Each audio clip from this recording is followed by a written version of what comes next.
We are live late here on a Sunday night for the Circuit City 250 at the Iowa Raceway.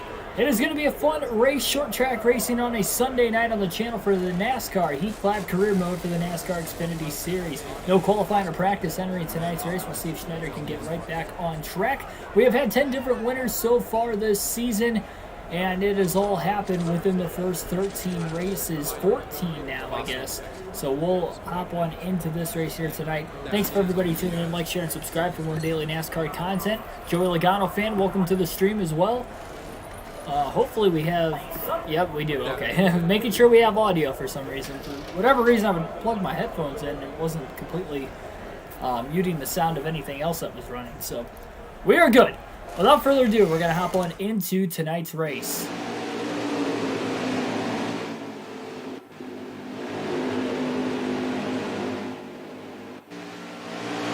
Austin Cindric will be starting on the pole. CJ McLaughlin and Jeremy Clements will be starting at the rear of the field here tonight.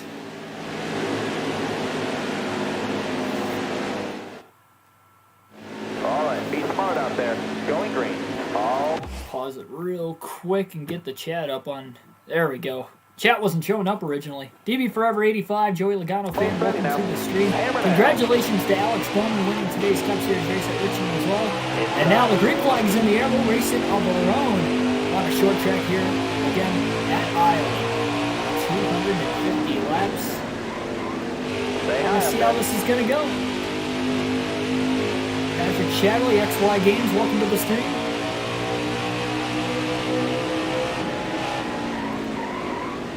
It's got a little loose. No short track chassis this week for Schneider. Expect not to have that great of a race car once again. 79 on the engine, 79 the aero department, and a 76 on the suspension coming into this race. Rod G, welcome to the stream as well. Austin Cindric able to lead lap 1, now looking like he's going to lead lap 2 off turn 4. Schneider's already very slow again. Probably about a 78 overall race car. It has not been this slow since the last short track we were on at Bristol. And both times he needed a short track chassis and did not have it at Phoenix and Bristol. He finished 4 laps down at Phoenix and 5 laps down at Bristol. He's going to hope for improvement on both of those races today, maybe 3 laps down or less. That will be the best case scenario. Again, needs all the points possible because 2 more winners.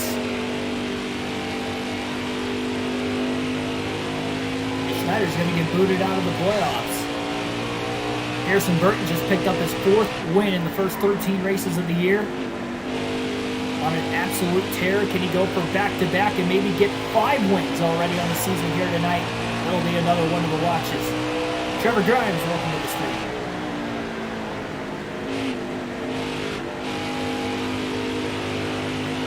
Streaming a little bit earlier for a Monday tomorrow. We have our NASCAR Fantasy Podcast at 5 p.m. Eastern Standard Time as usual for the day after the race. We usually do those at 5. And then right after that, we are going to be running NASCAR Heat 5 for the custom schedule season, the Coca-Cola 600 at the Charlotte Motor Speedway. It's going to be a long but fun one. And with it being the longest race of the year, we are going to start that at 6 p.m. Eastern Standard Time. Jackson Thomas will be in the stream as well. So getting pumped up for another one of our crown jewels on the custom schedule season.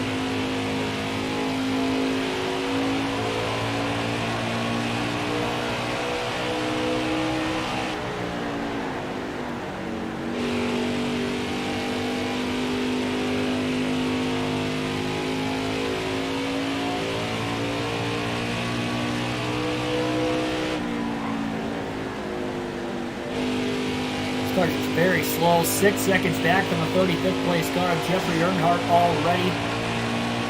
It's not a good run very early. It's only lap 9. Lap 8, rather.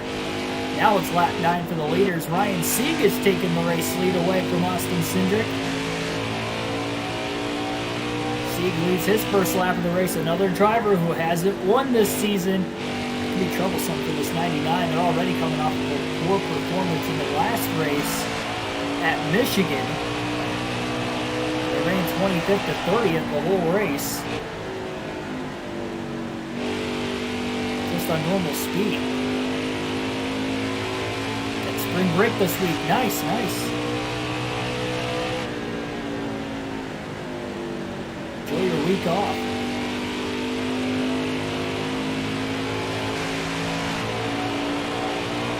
Sieg Cindric still battling.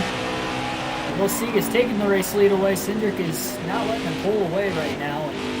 Schneider's battling with a very tight race car early on. He cannot get back into the gas as soon as he wants to.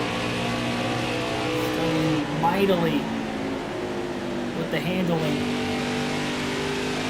And on lap number 12 for the race leaders, they are going to put their first driver lap down of Schneider. Sieg is stuck behind him on the inside. Has to go 3 wide to the middle lane. Oh, a little bit of contact with Sieg, and that's going to give Cindric the lead. Austin Cindric to the lead after Schneider ran a little wide. Again, he's been battling with a tight race car and going 3 wide. He just could not hold that far down to the inside. Sieg trying to battle back, though, quickly underneath Cindric again. And how about Tommy Joe Martins in third, another driver without a win this season. The guy who's won 4 races, Harrison Burton, is trying to take that 3rd spot away from Martins. Inside. Bottom clear. That's tough here, Jackson. Oh, and Haley puts the bumper to Schneider. Moves him all the way up the track. Haley, another driver without a win. In 5th. A lot of hungry drivers trying to lock a playoff spot up tonight. Again, only 2 spots available.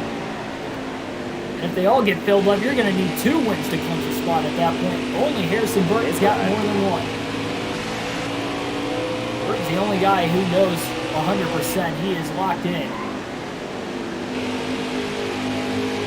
Hold your line, got 1 inside. Nice and easy, you're 3 wide.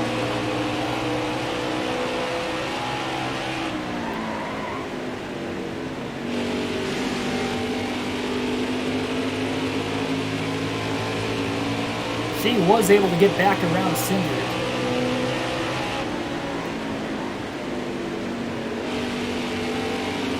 Yeah, it's definitely a tough break for Hamlin. Again, I don't want to get too into detail of what happened in the race earlier today. Hold your line, got 1 outside. I have all my Got 1 peeking outside. opinions and analysis of the race and the fantasy fallout from the race and the new updated power rankings tomorrow on the podcast at 5 p.m.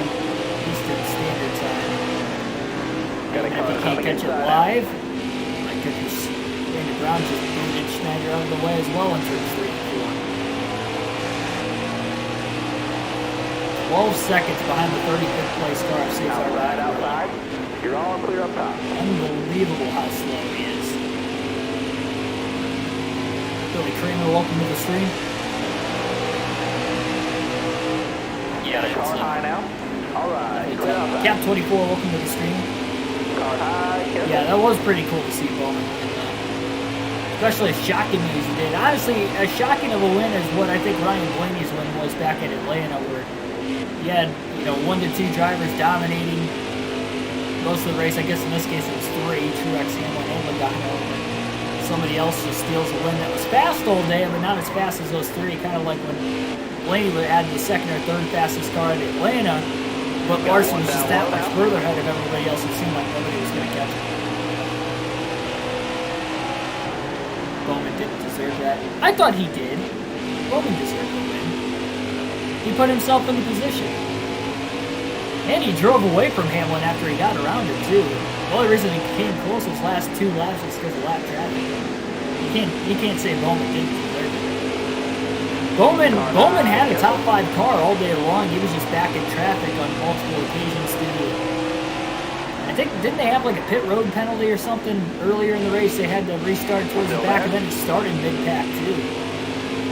He played the strategy right. There wasn't really any strategy either by Bowman. He just had a fast car and ran himself up to 3rd. He was in 3rd place when the pit stops happened, and then his pit crew kept him in 3rd off the pit road. Looking inside now. Danny Cup Series, welcome to the stream. Ethan, welcome as well. Yeah, it wasn't any strategy that won Bowman the race. It was a caution that helped him put himself in that position, but he was in 3rd place. He had about a 5th place car. He was in the top 5. It wasn't wasn't like he was running outside the top 10 the whole race and stolen. It was kind of exactly like what Blaney did at Atlanta, where Blaney had a second or third place car all day. So he was running top 5, and then he was right there at the end. Doesn't mean he doesn't deserve it. Same thing for Bowman, he deserved it. Well, hey, thanks for stopping by, giving a view. Leave a like on your way out. I appreciate it, even that little effort to go out of your way. Appreciate it. Caution's out for the first time today at lap 31. Sorry, 21, lap 21. Chad Fincham will get the free pass at 29th, it looks like. Fender and this crew is going to take a round of wedge out of the race car, but no tires. Going to save those tires. Top off on fuel as well, just in case.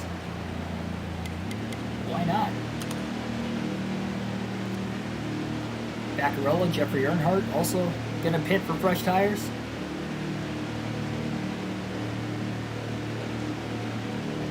Yeah, Bowman just didn't get a... Yeah, exactly. Bowman just didn't get a chance to get up there on the restart. It took him too long to get through the traffic, but he had a fast car all day long. He was charging. I think he finished 7th in Stage 1. Stage 2, he finished 5th or 6th. So, I mean, he was consistently getting better throughout the course of the race. And that's why the races are as long as they are, guys. That's why NASCAR is the way that it is with the length of the races. It's so... You have to be good at the very end. You have to be good over the course of a 400, 500-mile race. You can't just be good for the first hour and a half of the race and expect, to deserve the win. That's just not how it works. That's why you want to be up front, keep that track position as much as you possibly can the entire race and try to strategize yourself. Work on the race car adjustment-wise on pit road to get yourself in that position all the time that is most. Hold your line, got one outside. And I feel like, I hate to say it's a lot of young fans, because I'm a young fan, but I feel like it's newer fans to the sport that just don't quite understand it yet, just because they haven't been around as long. That is NASCAR racing at its purest. Careful, still there. Yeah, I didn't get to watch F1 at all. Got one outside. I didn't even know what time it started, to be honest, or where they were racing. Got one down low now. I didn't get to watch any of the IndyCar race either. I was solely focused on the NASCAR race. All right, clear outside. Got a car high now. So I don't even know who won IndyCar either. Says the person who said Blaney didn't deserve it. I didn't say Blaney didn't deserve it at I just said Larson had the faster car. Just because you have the faster car doesn't mean that nobody else deserves to win the race. Like, that's just absurd. You can't just say one driver's deserving and nobody else is deserving of a win. Again, a win is a win. Any way you can take it. Whether you're in third place in the top 2 wreck, whether it's a rain-shortened race and you strategized your team strategized their way to the front for when it decided to rain, held yourself out in front when the rain came. The only win I could think of that was a rain-shortened race that the guy didn't necessarily deserve it, that was up in front, would be Justin Haley's win at Daytona a couple years ago, because they were literally about to go green. Everybody else pitted because they were going to go green, and he just stayed out just for the heck of it.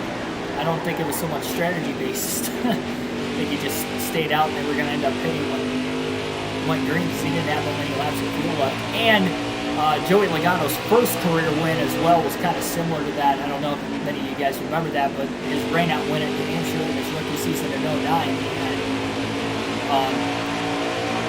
he stayed out under green flag conditions long enough. Everybody else pitted just to cycle through stops, caution wave. Now, that could have been because of strategy as well, because they knew the rain was coming, but I didn't think they knew the rain was coming the way it did that day. And Logano got credited the win, because there was only like 20 to go. He'd make it on fuel.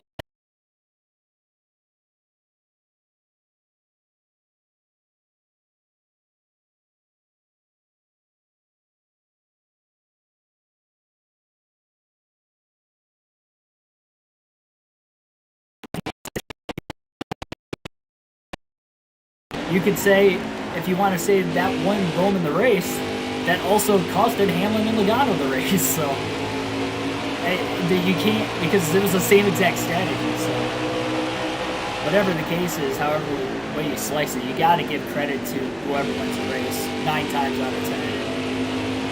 I'd say 9.5 times out of 10. Even if you're not the most deserving, it doesn't mean you don't deserve to win it. So that's kind of my spiel on that. I don't want to say I get flustered when people see it, because I think it's just that they don't understand as much as what I feel like. Not that they should, but I mean, it takes time to like really get a grasp of how things work in this sport of NASCAR. And I'm not just saying watching every race for a couple years. I mean, it's just detail by detail, just trying to find out, what's going on. And if you watch other motorsports too, you'll quickly grasp on. But I mean, if you're just new to motorsports in general, I mean, that's just racing. It's racing. Not just racing. It is racing. You have to be able to be up front when it matters the most. No matter what race it is. Whether it's a super speedway at Daytona or Talladega, and you just got to survive the, if it's a crash-filled day, or whether it's Pocono and you have to find a pit strategy to keep yourself out of trouble. There's 2 tires, 4 tires with a certain aero package they have now. It's fuel. All that factors in. Those wins mean just as much as a win in which you led over 400 laps. It means just as much. Same amount of points for winning position. Schneider's worked his way up to 32nd. Jeffrey Earnhardt stays in our back row, the only 2 ahead of him. But remember, they pitted for fresh tires. So the 30th place spot right now for Jeffrey Earnhardt is the free pass spot. Justin Allgaier leads. Brandon Jones took the lead for a couple laps as well in this race. And so did Tommy Joe Martins initially on the restart. He jumped out. Not sure what the first caution was on, who it was on for, but all 36 cars are still on the racetrack. Ooh, Austin Hill, and a little shaky as Hill. Timmy Hill, that is, goes to the inside 3 wide. Got into the side of the 99. Stay high up there. Now Timmy Hill gets tight. Schneider into the middle lane through 3 and 4, trying to drive in between the hills. 20 laps to go. Of Austin and Timmy. Trying to side draft the 61 of Austin. Slides up in front of Timmy. There's Hill on the high side and the next Hill on the inside. He still can't clear. Getting into turns 3 and 4. Boy, he drove it in deep. Schneider's working for it right now. He's still 9 seconds behind Jeffrey Earnhardt, though. It's not looking good. Whatever happens to the end of the stage, he's really got to hope he stays just 1 lap down. Michael Turner welcome to the stream as well.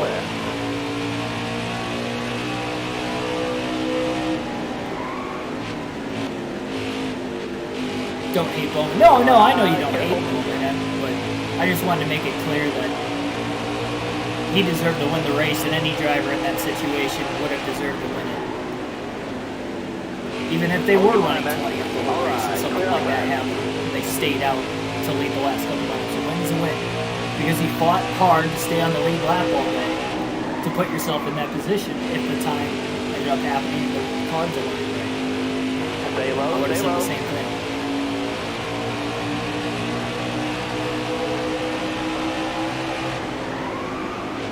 Careful, still there. You got room, you're clear.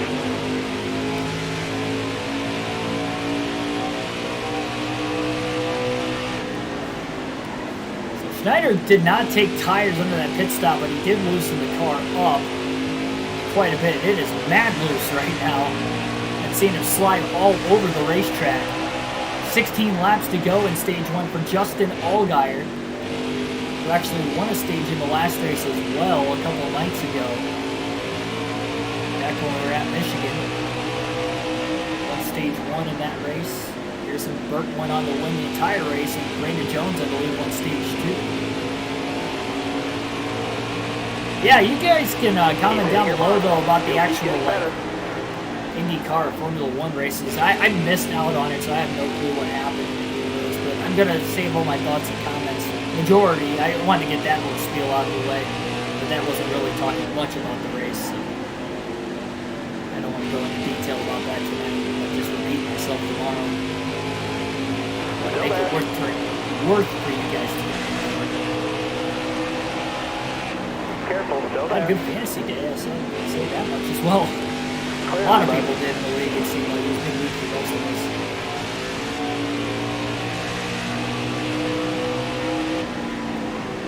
Jeffrey Earnhardt, by the way, is not in the free pass position anymore in 29. Not only is he caught up with past Chad Fincher, but also Allgaier's lapped up to the 23rd place car now as well. So there are only 22 cars on the lead lap now. Hold your line, got one inside. And he's blocking the leader, Allgaier. Just in case we get another caution, but he slides immediately up the racetrack in turns 3 and 4.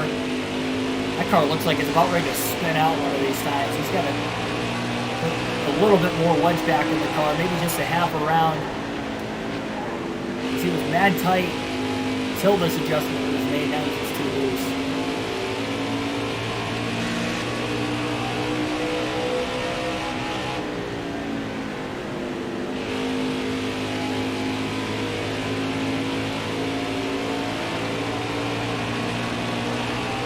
Time to go.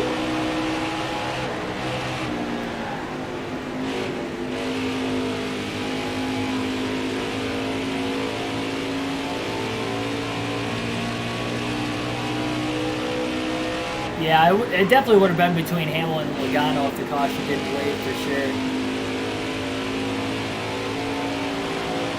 I'm glad you pointed that out though, Trevor, in the first place, just so I could clarify it.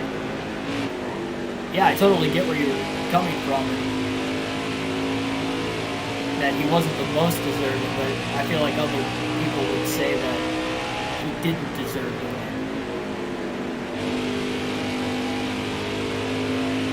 I was just broadening the sentence out a little bit more. And explaining that into further detail. That's all. Yeah, Logano's hanging on good there. We know Logano's being a good mirror driver, so I wouldn't say that Hamlin was necessarily going to win the race. And if Hamlin would have gotten around Logano, I could have very well have seen Logano punt Hamlin right up the racetrack immediately, so I don't think it was necessarily will. Ooh. Schneider into the wall getting into turn 1. The car sliding so much even on quarter entry. Only 7 laps to go in stage number 1 this time by, with Schneider being 2 laps down. No way he's going to be able to get back around the 7, so he's going to finish stage 1 2 laps down. A little too loose. If he wasn't quite this loose, he might still be in front of Allgaier at 1 lap down versus 2. The good news is he's not the only driver 2 laps down. He'll have some guys to race against tonight. This is just not a very good race for us. Again, this 5-race stretch was going to be our worst of the season, and we just got to straight line every point we can so we can try to stay above 20, if that's all I ask. More than just 20th, though. Again, if we get more winners, I mean, we're going to have to win again anyway. We're just trying to survive at this point. Because the more we keep slipping back, we're going to be the last driver on wins here pretty soon. We only got one other driver behind us, and that's Noah Gragson, of course. Just a couple spots still behind us in the actual point standings. But on a day like today, much like Michigan, where Schneider didn't score any stage points and finished outside the top 10, today, he might finish outside the top 20 today as well as no stage points. What's going to happen at Pocono? Indianapolis coming up in the closing races.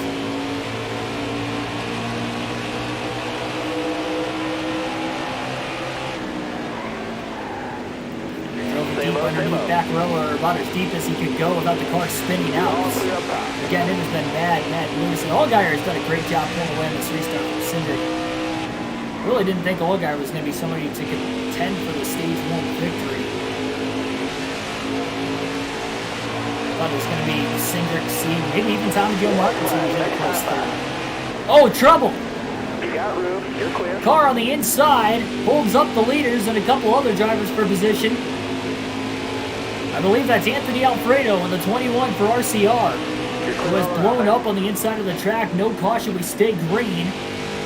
Allgaier's not that much further ahead of Schneider now, but he's coming to the final lap of the stage this time. 1 lap to go. We got 1 to go. Stage 1, no yellow for Alfredo on the inside of the track. He pulls the pit road, Contact between Schneider and Chastain getting into turns 1 and 2. That got Schneider a little loose. Outside. All right, clear on Justin Allgaier is going to go on to win stage number 1 here at the Iowa Speedway. Schneider's really loose off turn 4, staying in the gas, getting to the start-finish line. He'll finish 29th. Austin Cindric ends up 2nd. Runner-up for him in stage number 1. Race is kind of flying by already today. But an action right at the end. That's a free spot for Schneider. It's the first driver 2 laps down. Top 16 finished the stage on the lead lap. Matt Mills in 17th will get the free pass. Decisions, and Schneider's going to play it smart here. He's going to pit for that first set of tires. Try to save time on pit road as much as he can. Again, his picture's not the fastest all season, as you guys have seen.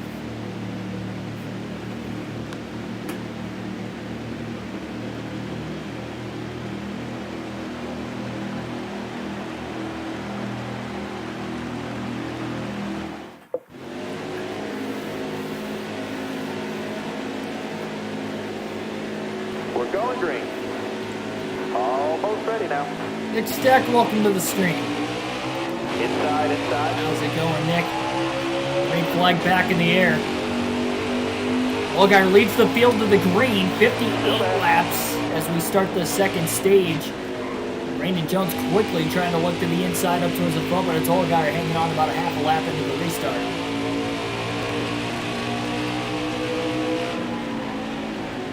Brandon Jones now off turn 4 is going to be able to get back around the 7 to lead for the second time today. It's the opening lap of stage 2. Again, Anthony Alfredo, the only driver out of the race after blowing an engine late in stage 1, and only 1 caution for incident that came back on lap 21 in today's race.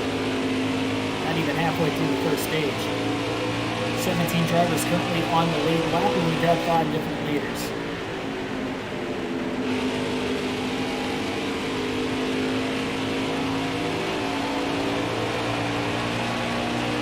Alternate through the different camera angles for the first time in this race today over about the next 8 laps or so. Setting up this in-car cam. No adjustments for this 99 crew on pit road. And they're a little tight. Remember, they were very, very loose at the end of the opening stage on those same set of tires they had at the start of it. Everybody pitted for the first time during the stage break. Justin Haley now to the lead off turn 2, his first lead of the race. So now 6 different leaders, assuming he can lead back to the start-finish line. And Haley, another driver that doesn't have a win this season, only 2 spots remaining for the playoffs. One of those drivers without a win. Both the Colton cars of Haley and Ross Chastain both without wins so far this season.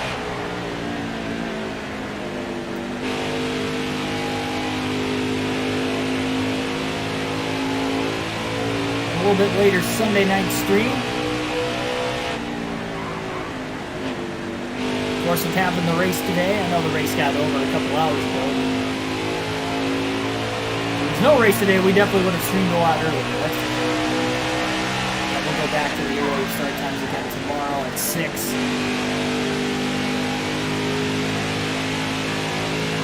Thanks for everybody staying up late tonight. Again, hopefully you enjoyed the Cup Series race at Richmond. Jones battles back out in front. All right, 3 different leaders in the opening 4 laps. Green flag laps, that is, in this stage. Still majority of the race to go.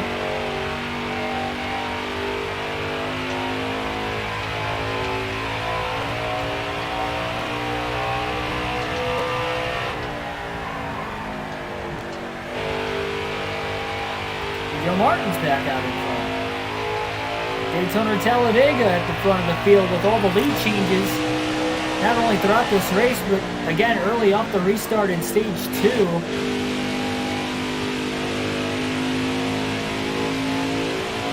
fooled because this is a short track. This is the widest short track on the circuit for the NASCAR Xfinity Series. From that yellow line, that painted line on the inside of the racetrack all the way to the wall, it's the widest.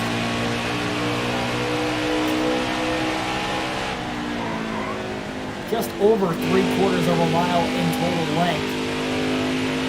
So slightly bigger than Richmond as well as far as racing length. Track length. For the faster cars, it takes about 23 or so seconds to get around this racetrack.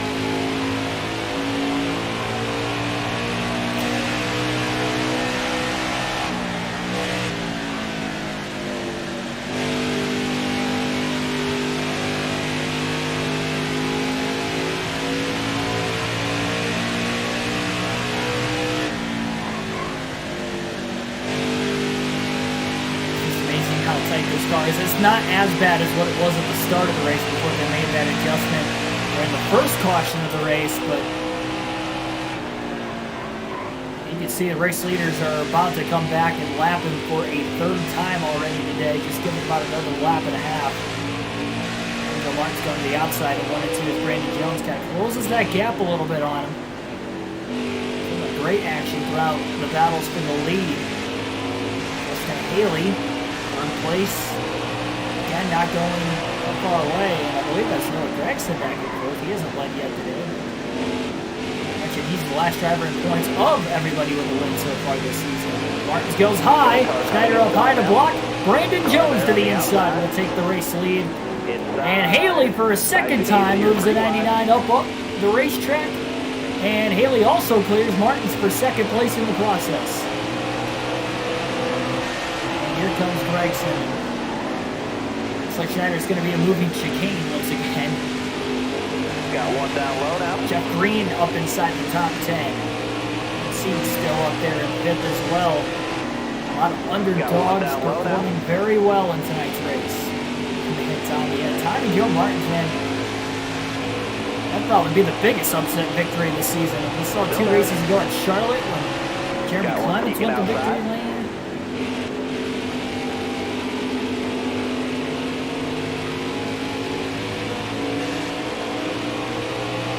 Been a very, very competitive and great Xfinity Series season so far.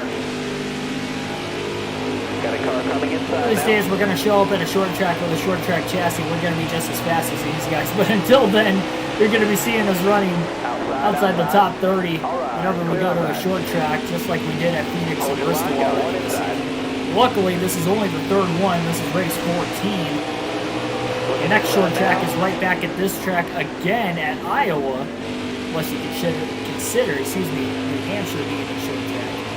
How dare you hold up time? They were side by side in all defense. I could have went low and held up Brandon Jones, but we need repeat winners, so I'm doing everything I can to make sure somebody who has won a race this year wins again, so we don't keep falling back in the playoff standings.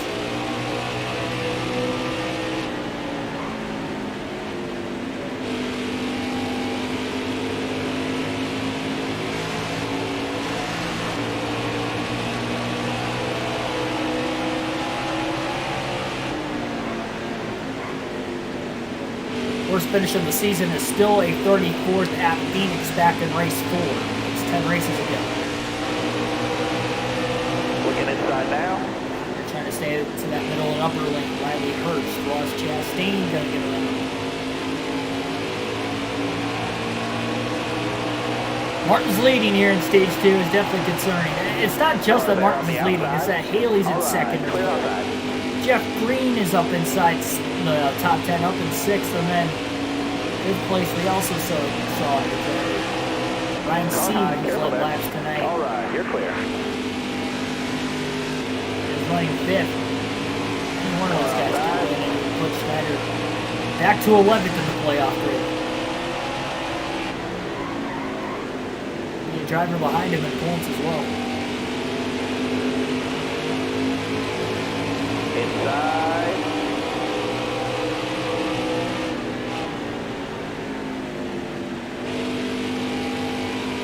This is on the hardest difficulty. This is legend difficulty.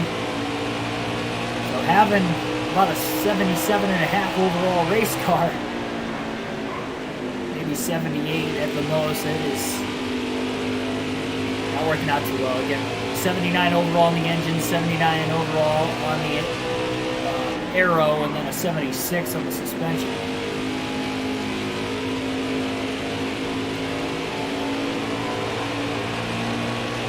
I'd probably round out to about a 77 and a half or so, right around there. And the slowest car we've had at the racetrack since Bristol, about 7 races ago.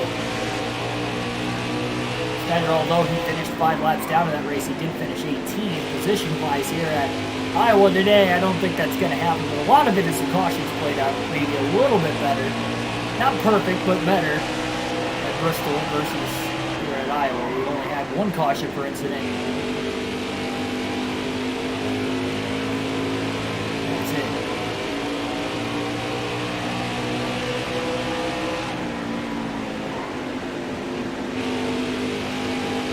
In the midst of lap traffic, Brandon Jones has just taken the lead again off turn 2. Car outside, hold your line.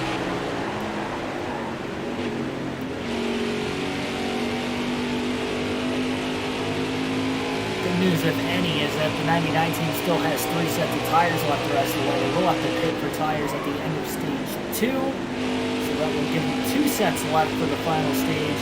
They will have to pit at least once in the final stage as well.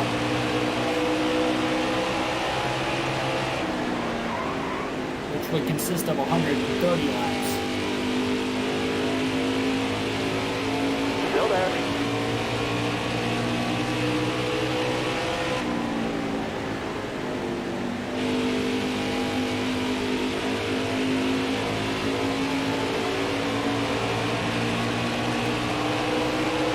And hope for a couple more DNFs. Again, 1 point per position for the finishing position. And then 1 point per position only inside the top 10 at the end of stages 1 and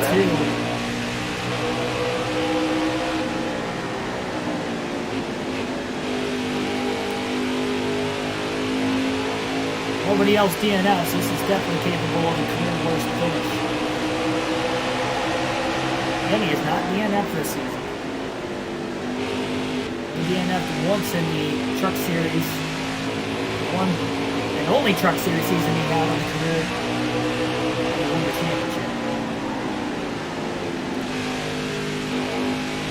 Got a car coming. He's only been in an accident once this season.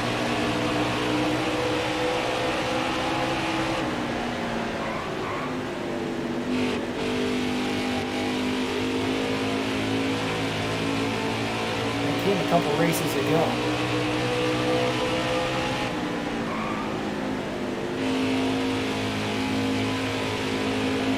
Still there. He survived it. Obviously. It's no DNFs. Stay on the bottom. Comment down in the chat below how many of you guys did watch the IndyCar race today. Oh, we got trouble. Hang on. Turns 3 and 4. Jesse Little is up in smoke. And he's going to pull his race car down on the pit road. That could be another spot for Schneider. We'll have to see if Little's going to be able to get back out on the racetrack. If not, that will definitely be another spot for Schneider to 34. You can tell if it was a blown engine or a blown tire. Blown tire, he will get back out on the racetrack. The engine, on the other hand, not going to be able to be serviceable.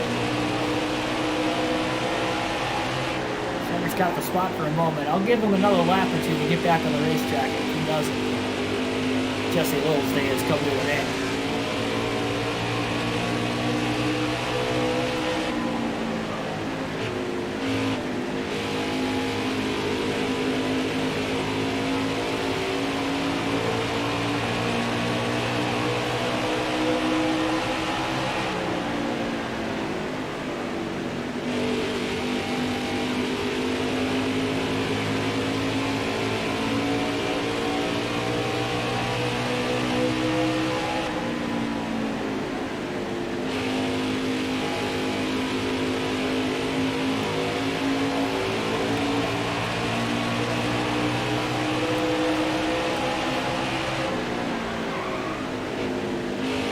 Joe Martin should be able to lap Schneider another time if it does go green to the end of the stage as well. So that would actually put Schneider 4 laps in today instead of 3. Still about 8 seconds roughly behind the next place for position, which would be the 89 of Landon Castle. In 33rd, Baccarello another second ahead of Castle in 32nd.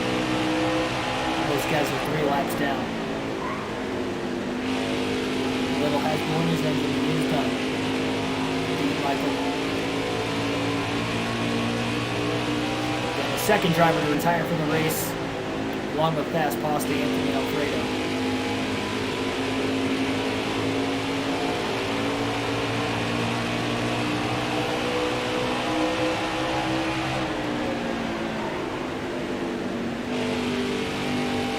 Feder is overrunning the corner at times today, but a lot of that is just trying to drive it in as deep as he can, knowing how tight the car is. He's trying to get into the bottom as soon as possible so he can hopefully stick there a little longer. That's the idea. Martins only has a couple more lap cars in front of him with Timmy Hill and Ross Chastain. I believe Chastain's on the lead lap.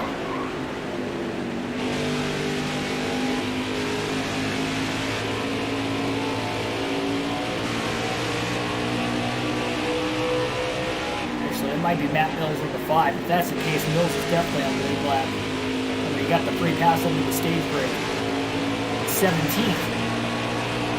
Martins clears him. Now would be the best timing caution for stage 2.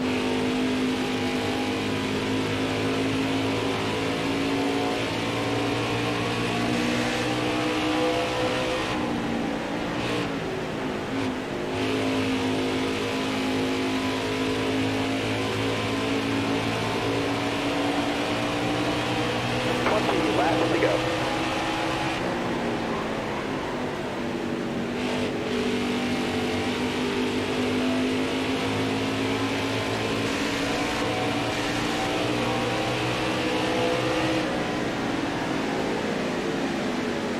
They're trying to block Martins. Ryan Sieg's the second place car though, and he's without a win this season. And Martins quickly trying to get around him so we can hopefully get a stage win. Schneider's trying to keep his lap and hope for a quick caution. He's not going to be able to hold on much longer. Sieg is chipping away. Schneider's just in hopes right now of not only Martin's not getting around him, maybe Sieg as well, but it's not going to matter. Martin's lost a little bit of that lead, but he does lap Schneider a 4th time now. Still 17 laps to go in stage 2. You're all clear up top. Now Sieg's caught behind the 99. Outside. Can actually get to the outside.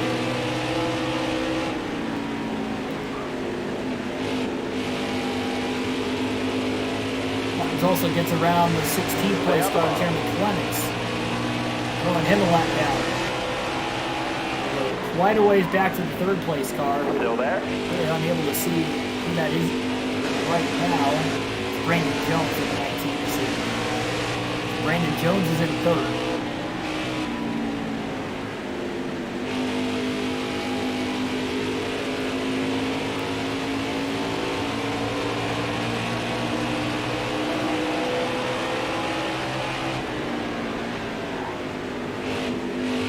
Stay on the bottom. Has finally caught Landon Castle for position.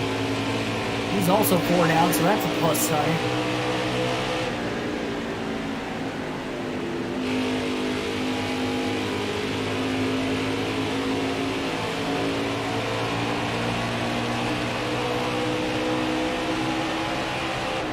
Careful, still there.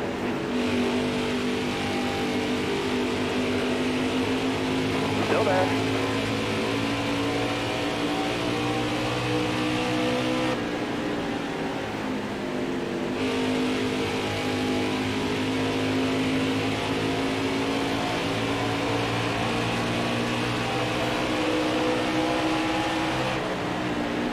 Stay low, stay low. 99 car starting to slide all over the racetrack again, just like he was towards the end of stage. I'd imagine it was going to happen again at some point. He almost wants to keep the car like this, though. I know it's really, really tough to drive late in the run. have much else of a choice. Still there? So otherwise, he's just going to be even tighter on the short run. He's already tight as it is. If he puts more wedge in the race car, it's going to make matters a little worse.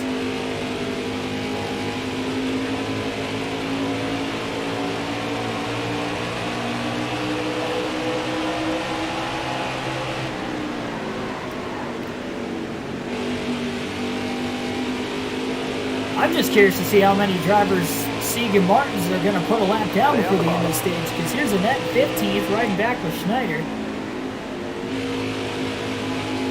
Have to tell who else is on the lead lap up ahead as well.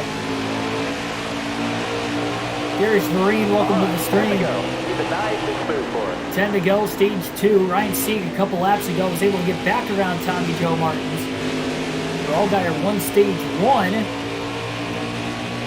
Been nowhere to be seen so far, at least in stage number 2. Clear eye, bud.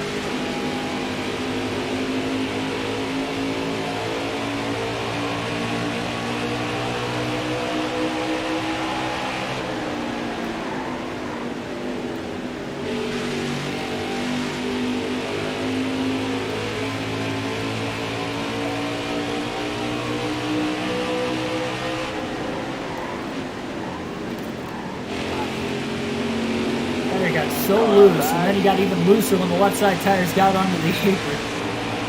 3 wide for position between Justin Haley and Brandon Jones as they battle for third. For the lap car, Chad Fincham in there as well. Big Clements pinching Schneider down off turn 2. Haley is able to clear Brandon Jones easily off turn 2 for third. Haley up the middle 3 wide between Schneider, Howard, and Michael Annette. Jones is trying to fight back again. Well, he has to battle for every point possible as well. Look how sideways the 99 is. The contact with Brandon Jones slid right up into it. Still there. Nothing Jones did wrong, nothing Schneider did wrong. Schneider just does not have the race car this late in the run. 6 to go though in the stage, then he can get fresh tires. All clear. Honestly, compared to the 3rd and 4th place car, I mean, look, he just passed Jones right back again. Well, couldn't quite clear him. Almost passed him. So it's loose. It's also kind of speedy. It just falls off way too early in the run to really get anything. 5 to go, driver. Careful, still there. We'll see if Sieg can hold on to pinch him for the stage win.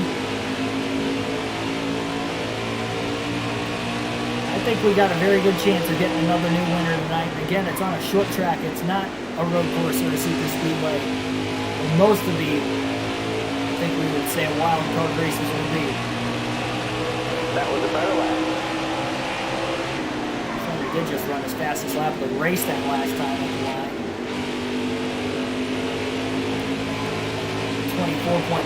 24.944. First time he's done that 24 second barrier. All right, you're clear. Noah Gregson, 5th place, is caught up to the back bumper of the 4th place car. Brandon Jones off turn 4. Jones trying to get around Schneider again. He got around him once. Schneider got back around him a couple laps ago. And I'm starting to realize him knowing there's more pressure and maybe a chance that Jones is going to lose another spot. He is battling Harrison Burke. Remember from that regular season championship, as well as Austin Cindric is in the mix of that as well. All scored stage points in stage 1. None of them are running in the top 5 though in stage 2. White flag, next time by. Careful, still there. You got room, you're clear there. Car outside, hold your line. Clear eye, bud. Outside. 1 lap to go in stage number 2 for Ryan Sieg. Still there. White flag is in the air. You got room, you're clear. All clear.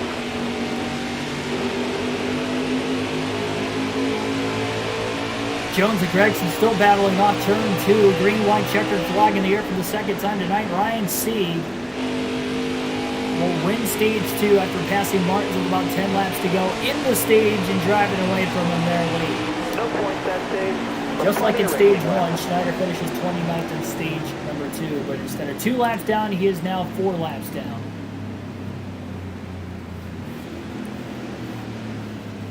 Getting all he can, but only 1 caution per incident. He hasn't been able to really pull any sort of strategy out here tonight.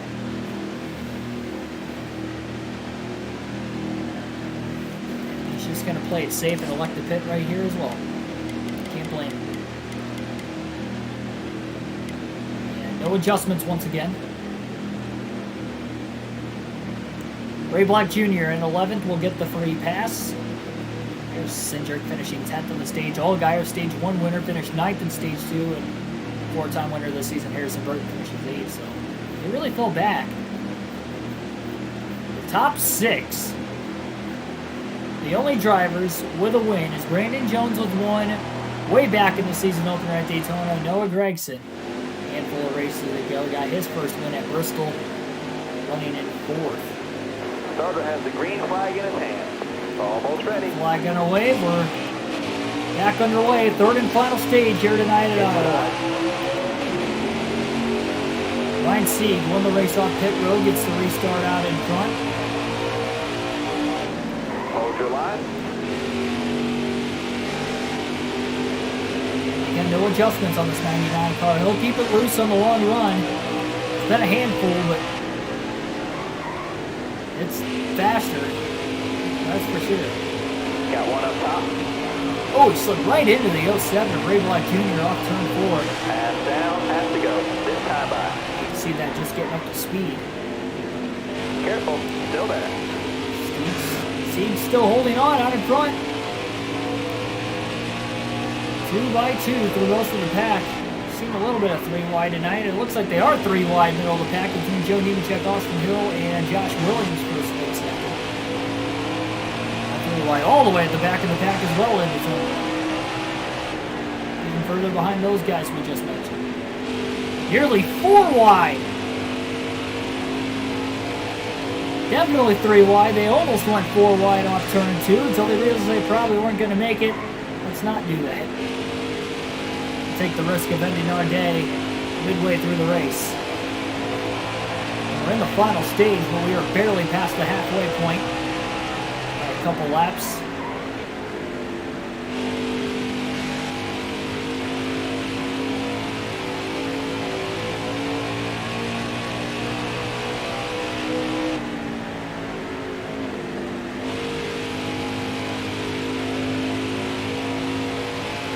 Not too tired tonight, but man, I keep yawning. Should have refilled my water before the start of the race too.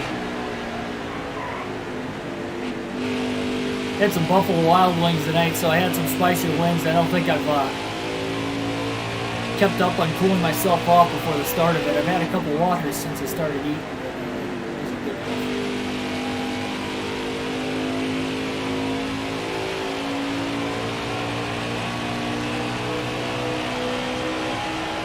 I'm not dehydrated or anything, it's just my mouth's dry. I'm yawning because of us running 34th pretty consistently on speed tonight, being 4 laps down, out of contention really to do anything. I mean, we can't even fight for track position or strategy because we're just so slow. Just kind of running it out, playing it out, trying to stay out of trouble, not DNF. So if we get a couple more drivers with DNF tonight, Schneider can maybe gain a couple more spots. Again, finished 29th in both stages. So it seems like over the course of a 60-lap run, he can gain spots. These guys will have to pit at some point in time in the final stage. So he might pit twice because he does have 2 sets of tires.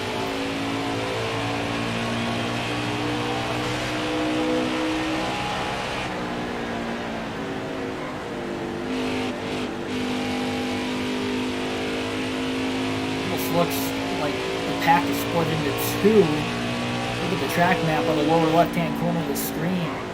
It's a pretty jumbled mess, it looks like, around the top 10 through top 20, and then further back there's more cars a little bit spaced out. There's a giant gap takes up about half a corner between the two groups, maybe almost a half a straightaway, really. It's kind of odd considering the fact that everybody's on equal fresh tires to start this final stage. They're still short enough into the line.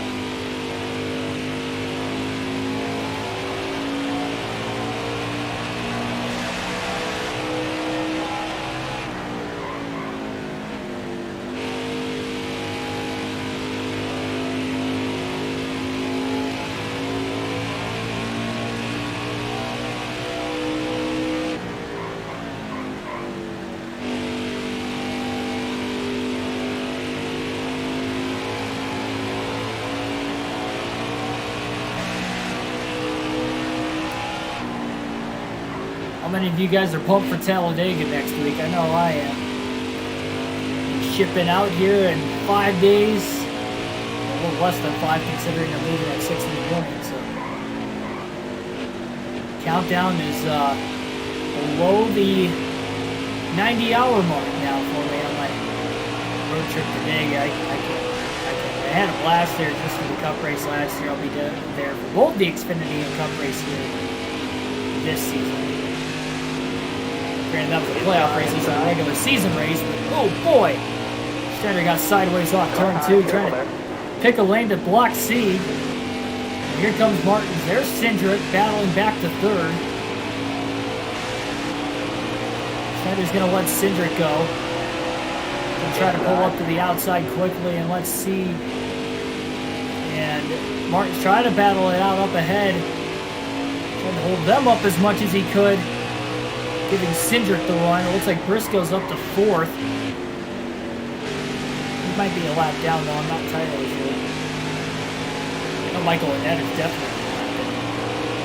The one car, he's trying to close as well.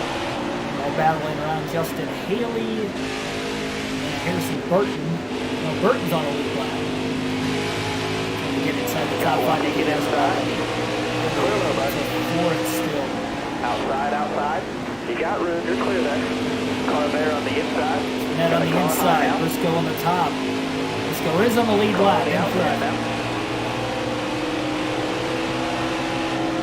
Car high, careful. You got room, you're clear there.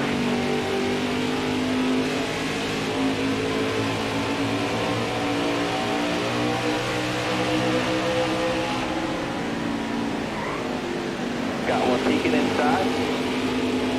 So hard for the 99 to even grip the bottom, but at least it's staying out of everybody's way, which is pushing straight up the racetrack. Ones that are getting to the inside of him, they get to the outside, and that's where we've seen contact with him because he pushes up the racetrack, can't keep the car down on the bottom. 12 days until we go. Orlando, Florida. Yeah, got one down there as well. On the inside. Hold your line, got one inside. I can't wait, not only for Dega, but just it's the kickoff of my road trip season 2021 edition. For the 4th year, I've been traveling to other racetracks outside of Michigan. It'll be the 5th year total I've gone to NASCAR races.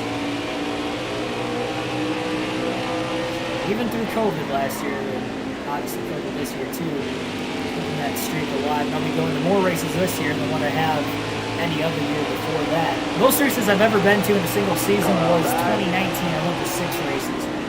And this year I'm planning on going to 11 different racetracks because that counts the Pocono doubleheader.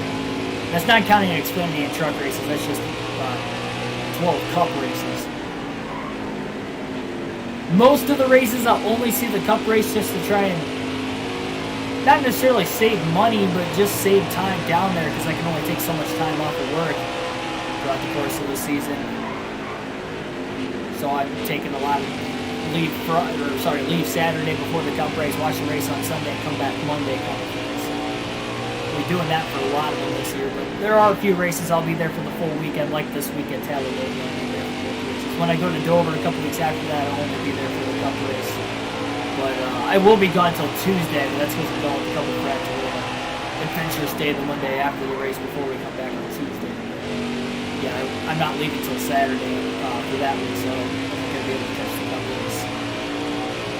Same thing with Charlotte at the end of May for the Coke 600. Only going to be there for the Cup race. Leave Saturday. I'll be back home on Monday on Memorial Day to go back to work on Tuesday. trying to make it happen, trying to get to all these tracks for the first time. Adega I was at last year, but every other track on the schedule this year outside of Michigan, because it's my home track as well. I'm not going to miss a race that's only only an hour and a half away from me. It's just too easy to go to. Don't want to miss it.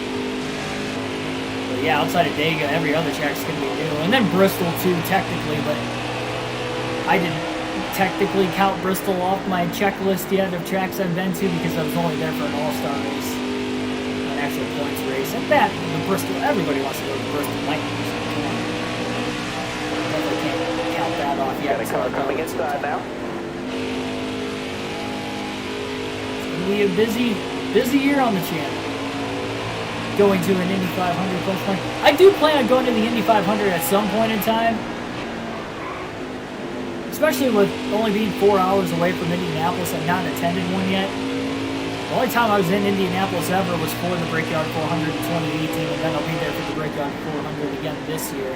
We'll see my first IndyCar race because the road course race for IndyCar is the day before the Cup race. Same day as the Xfinity race, so I'll be down there for that whole weekend too. One of the few weekends, but that's mainly because IndyCar's race I haven't seen one yet. I haven't seen IndyCar at Mid-Ohio yet either.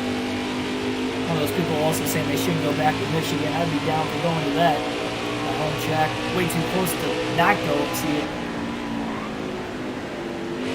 Inside Uranus, welcome to the stream. But yeah, I'll be at an Indy 500 here at some point in time. Maybe I can pull the Keegan Schneider double and go to the Daytona 500 and the Indy 500. I already plan on going to the Daytona 500 in 2022, but the Indy 500 is a little bit easier to try and attend, at least for that weekend of the Indy 500, just because it's 4 hours away. I can easily, come back the next day after the race, and even like if I had to work, take unpaid, and try to be into work by noon on Monday, and just work a half day that day, I would. It's only 4 hours. I just have to make sure I'm up by 7 o'clock, just in case traffic's bad at that point. Make sure I'm going to work on time. Inside. I'll do you got whatever I room. could. You're clear. Well, no, that's Memorial Day weekend anyway, so I have off. Well, that and I don't work Monday, so I guess regardless, I can go down the Saturday before and make it back having the Mondays off. That's the nice thing about my schedule is my weekends are Sunday, Monday, so I know automatically I'm gonna have the Monday off after the news. Oh, we got trouble, turn 4. We got a car up in smoke on the inside of the racetrack. And they will make it to pit road very quickly and out of harm's way. Didn't hold up anybody. Will stay green. Tough to tell exactly who it was. We'll have to see on the leaderboard here in about another couple laps. They cycle back down to where we're running. I do plan on going to the Mid-Ohio Xfinity race, yes. First time ever in Mid-Ohio.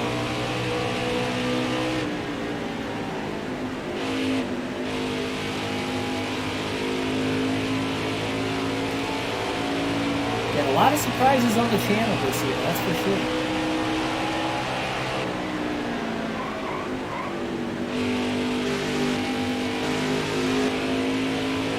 Tommy Joe Martin's leading this race of all drivers.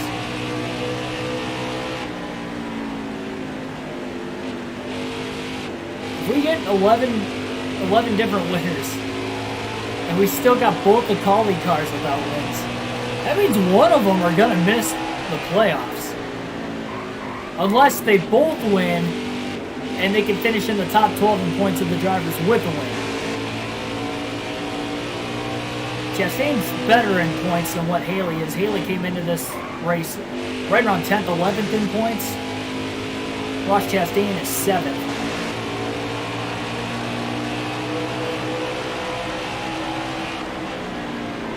Careful, still there. Joe Gibbs should go to that. Joe Gibbs. Stay low. Why do you say Joe Gibbs?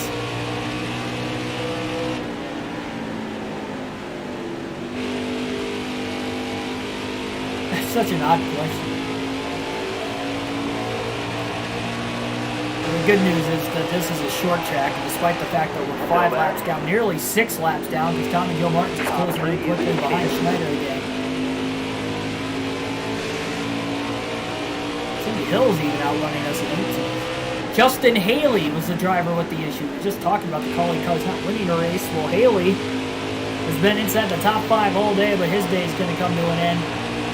Schneider passed Chad Fincham for position as well, so now that moves Schneider to 32nd.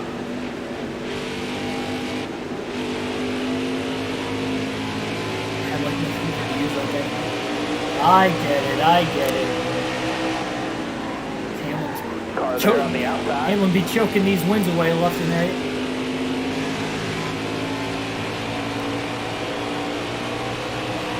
Martins has just put Schneider 6 laps down now as we're just north of 90 laps to go. Well, Schneider's still battling back. Hold on. And he's got Timmy Hill to worry about. Here's Ryan Sieg in the 39. Schneider and Hill is in the way of Sieg. Looking inside now. All clear.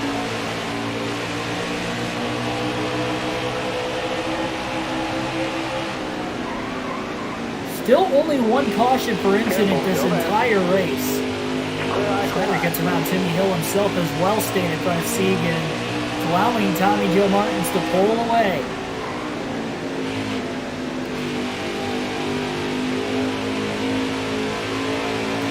Considering Sieg's made the actual Xfinity Series playoffs in each of the last 2 seasons, doesn't have a career win to show for, and this season he's had a rough start to the year. In a position where he probably has to win to make it to the playoffs, and he's in 2nd place. This has definitely been his best chance to get that first career win this season, and he won stage 2. He's got a playoff point if he does make the playoffs and win. Go on to a win, which would be another 5 playoff points. Pretty big.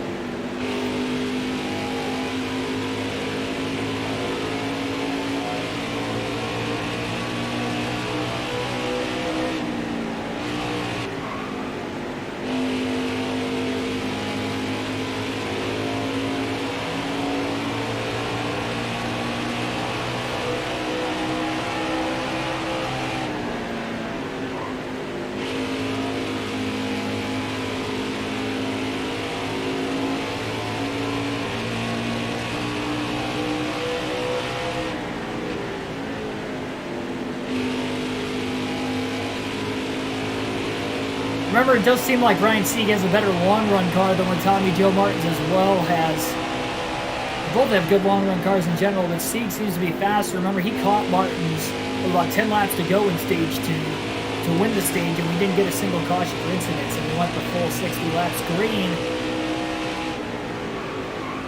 Definitely play into effect here. Got a long green flag run to start this final stage again. Now just less than 90 laps to go at this point.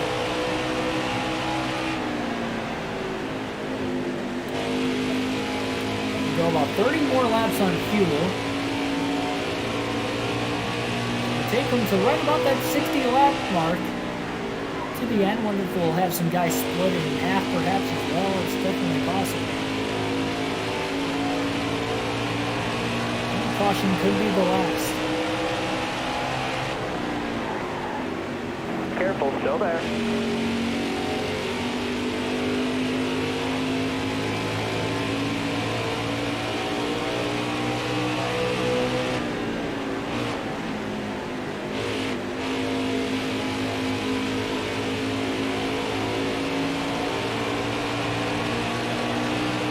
I believe the next race is at Chicagoland before we go to Pocono. Stay on the bottom.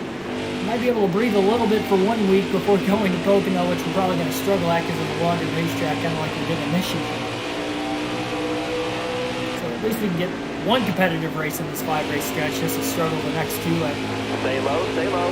Pocono and Indianapolis. Actually, I do think we go to Pocono next. I think we go to Pocono, then we go to Chicago. If I'm not mistaken.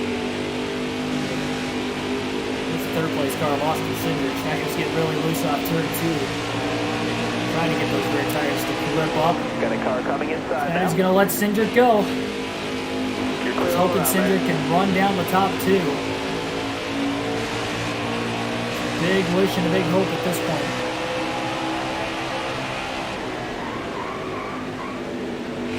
Careful, still there. You're all clear up top there.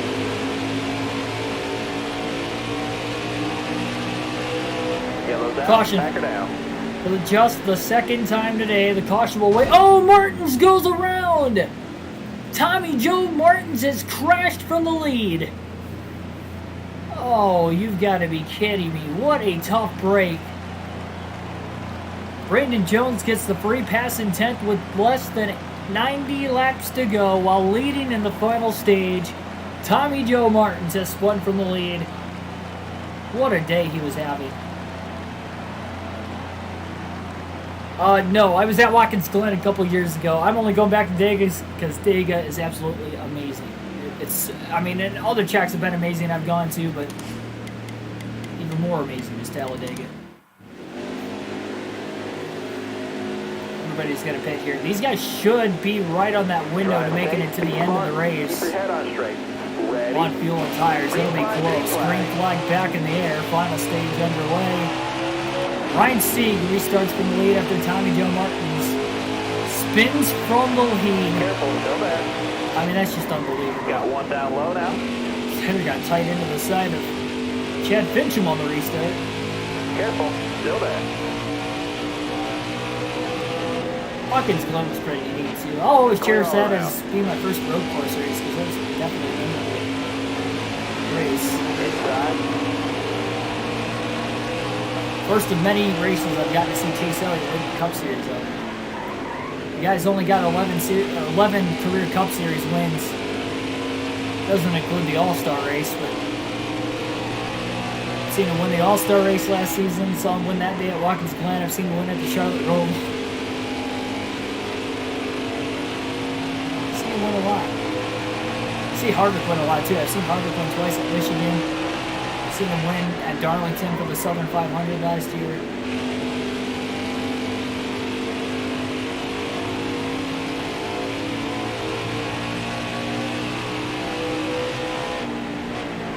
Seen Keselowski win a couple times too. Atlanta, Indianapolis.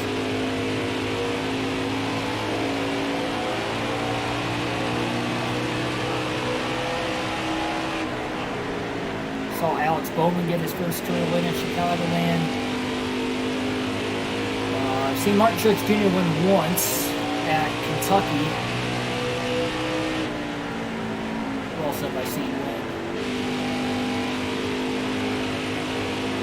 Well, I would have saw Denny Hamlin win at Talladega. It's the only race I've seen Hamlin win in person last year.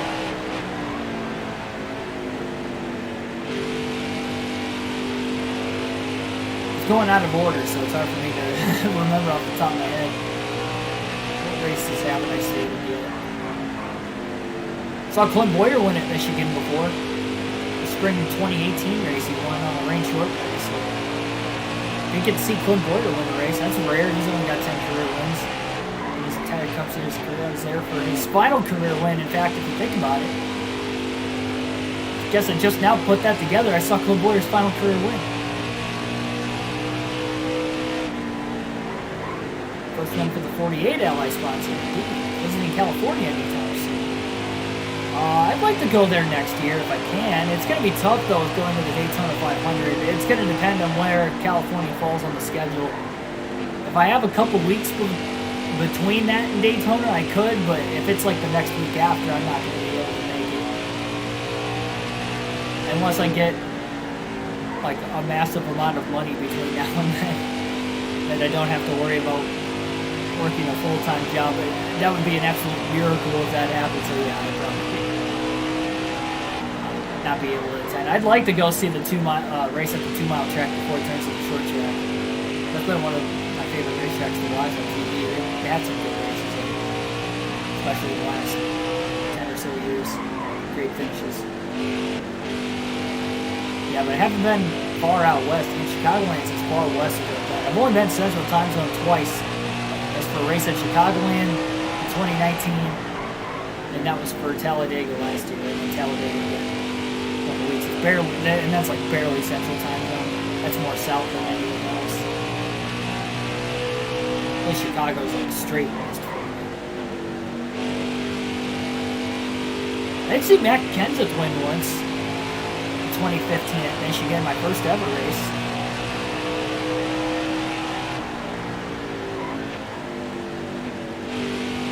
Joey Logano, I saw him on the spring race.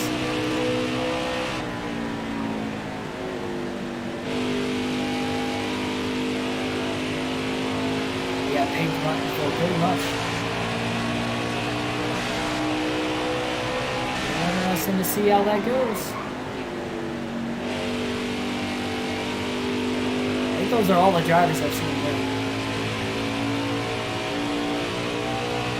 Might have accidentally left one out, but off the top of my head right now, I think I got it all.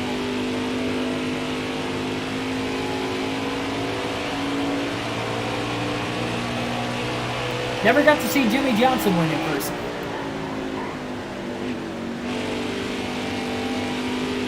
But considering the fact I only went to one race prior to 2018, and that was 2015 at Michigan, the August race. You know, Johnson never won from 2018 on in his career, so I never got to see him win.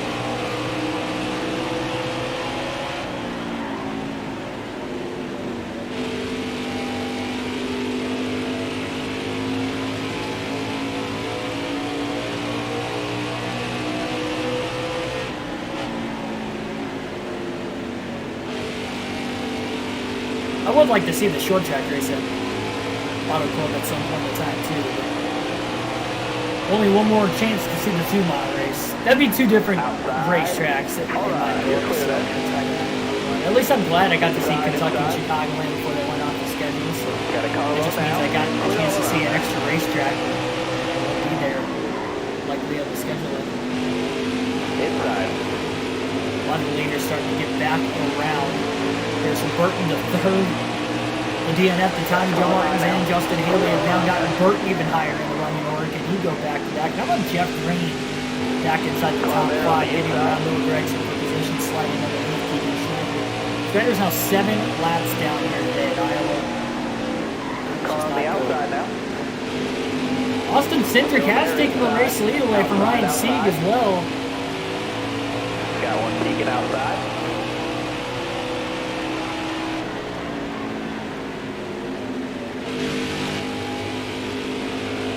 Cindric is leading. I think we were almost definitely going to get a new win. It's okay, Jimmy Johnson won all the time. Then I would have only seen Jeff Gordon and Tony Stewart race once in the Cup Series, so I'm going to get to see those guys. Some of the more dominant drivers, Carl Edwards, growing up at least. Only got to see Greg Biffle race one Cup race. I've got to see him race the truck race at Darlington last year, which was pretty cool. Still He didn't do very well, but got to see him on the track one more time. With knowing it was probably going to be the final time too. Race in 2015, I didn't know he was going to retire a year later, and I never got back to the track until 2018. When I was 18, I was able to drive wherever and whenever. Never been taking advantage of the situation, that's for sure. Watching NASCAR in 2006, 5 straight championships.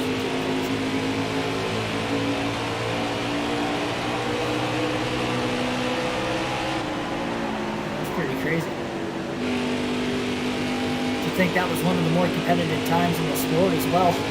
As a new fan, you probably wouldn't have really realized that. Got one peeking inside. Harvick winning the 07 500. That was the originally Kevin Harvick's paint scheme that Logano runs now, if you want to be technical. And now Logano's. Remember Logano did a throwback of Harvick's car at Darlington a couple years ago? I thought they did a pretty good job and pulled it off. Plus it was inside Shell or Pennzoil, so they were able to use pretty much the same logo. I didn't have a notebook for this race, don't worry. We have not pulled any sort of strategy out. We've barely made any adjustments to the car because it's pretty much worthless at this point. Trust me, I'm still battling to maybe get a top 30 and get any sort of points I can. It has been very dull for a round and a half. This might actually be the record for the most laps down in the Xfinity race all season. We're matched with Vegas, which was the second race of the year. We finished 7 laps down in that race.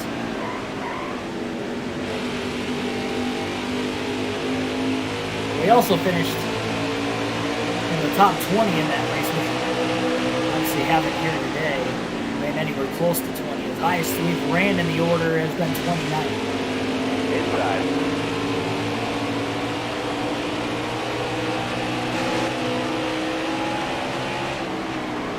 Still there. At least for Schneider's sake, maybe now all of a sudden we're looking like we might get a repeat winner. Still just over 50 laps to go. You're clear there. Anything could happen. Got one peeking outside. These guys are just short on fuel to the end of the race if it did go green as well.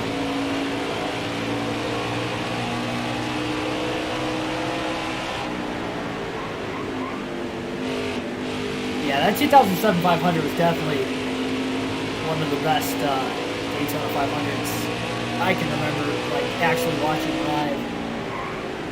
I can definitely remember being in the kitchen for the end of that race. I was eating dinner and we had like a small, tiny TV that we had to use an antenna to watch it. Sounded massively old school, but that's because we only had, well, we had 2 TVs in the house that had cable, but that one didn't have cable, and it was, our kitchen was so small, so that was like the one we had. It was super old. It wasn't like black and white old, but it was old. And I can remember watching the last 20 so laps of that race, and I really remember the finish.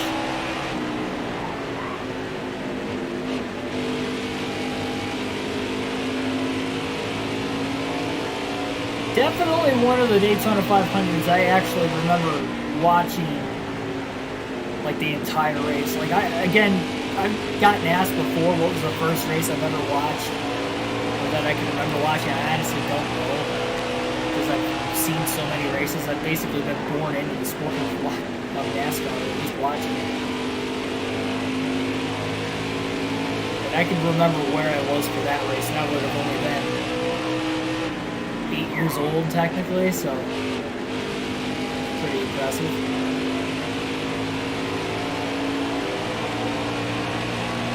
Yeah, that's true too. Very true. Kurt Busch, when he drove the 22 car, he had that same paint scheme that was out here. AJ Allmendinger as well. Remember, he drove the 22 car at one point for Penske. Right around, I think it was just shy of 2010. It was before he raced for Richard Petty in the 43 car. I think it was before, so I think it was the late 2000s, but it was during the Car of Tomorrow era. I definitely remember that. I want to say like 2009, but anyway, Allmendinger had that same paint scheme.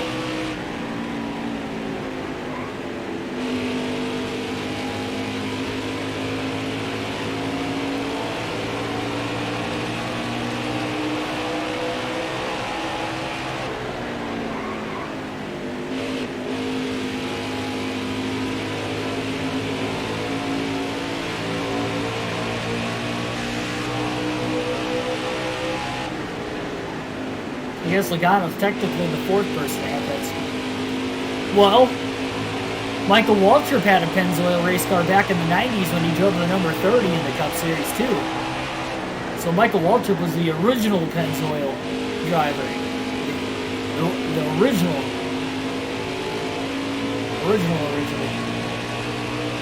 driver of the Pennzoil car. I think it was a Chevrolet at the time. Allmendinger and Allmendinger 2012, okay. I remember it was Car of Tomorrow. 2012. Are you sure? Because Kurt Busch... No, that was 2011. Yeah, you're right. I was thinking 2011. 2011 Kurt Busch drove the 22. Oh, trouble! Up the racetrack, hard crash off turn 4. Justin Allgaier goes around right in front of Clements. He gets piled into from Riley Hurst. Jeremy Clements is involved.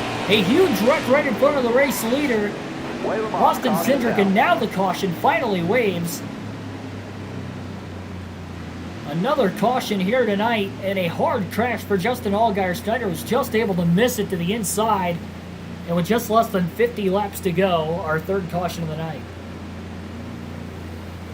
Yeah, and Hornish only took over that 22 car because Allmendinger got suspended.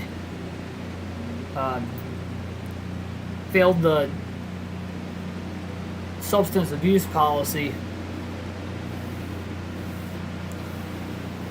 And Hornish had to fill in for the rest of that season. Schneider's going to stay out and take the wave around here. Everybody's going to pit.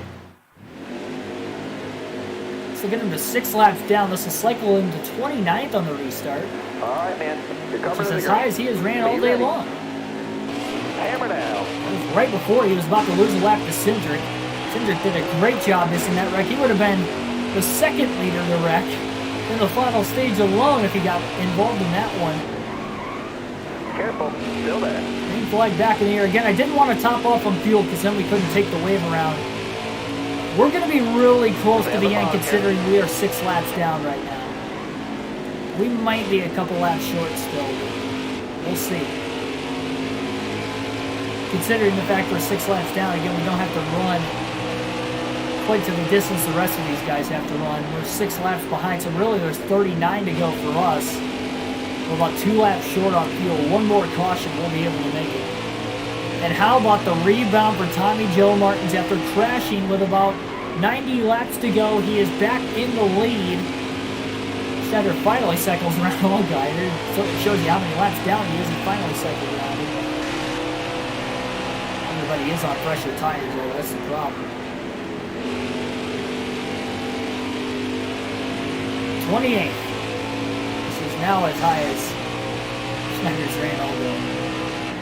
Tommy Joe Martins, after wrecking earlier, is back out in front. Would have come from behind just in the final stage alone. Boy, that caution for Allgaier really bailed him out. Allgaier was inside the top 10 on the lead lap when the crash happened. Just looked like he lost control off turn 4. He was running right around 9th or 10th. And piled into 3 or 4 different drivers before the caution. It was a delayed caution. They did throw the caution, but it was definitely delayed. Hate to see it.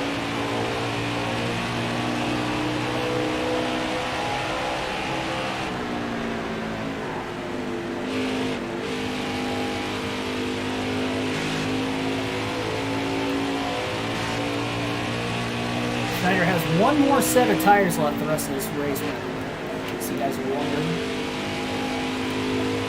We do get another caution. We'll have a chance to pit then.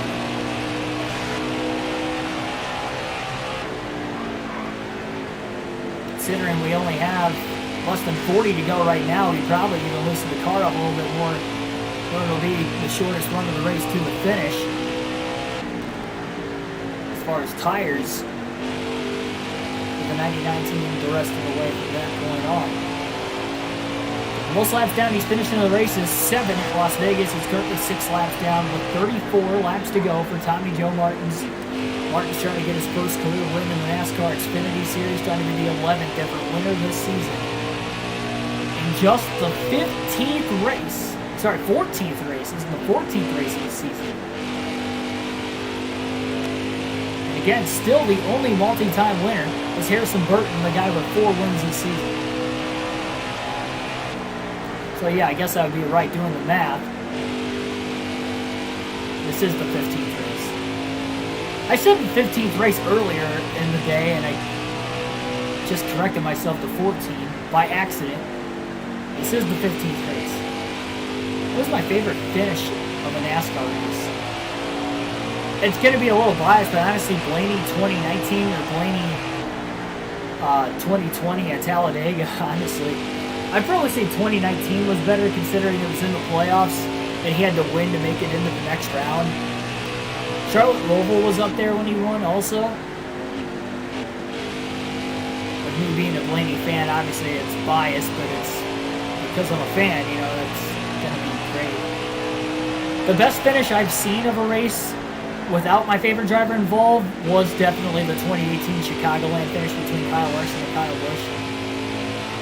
That was the most excited I had been for that kind of a finish. I think the 2 races I've seen close finishes in real life too, Talladega last season was crazy with that photo finish at the line. 3 wide. And then Indianapolis 2018, the battle between Hamlin and Keselowski in the closing laps, beating and banging in the last 2 laps of the race. That was pretty wild, too. Darlington was a good finish also last season, though, of the races I've been to in person. It kind of came down to the last lap between Austin Dillon and Kevin Harvick. Harvick was able to hold on, but...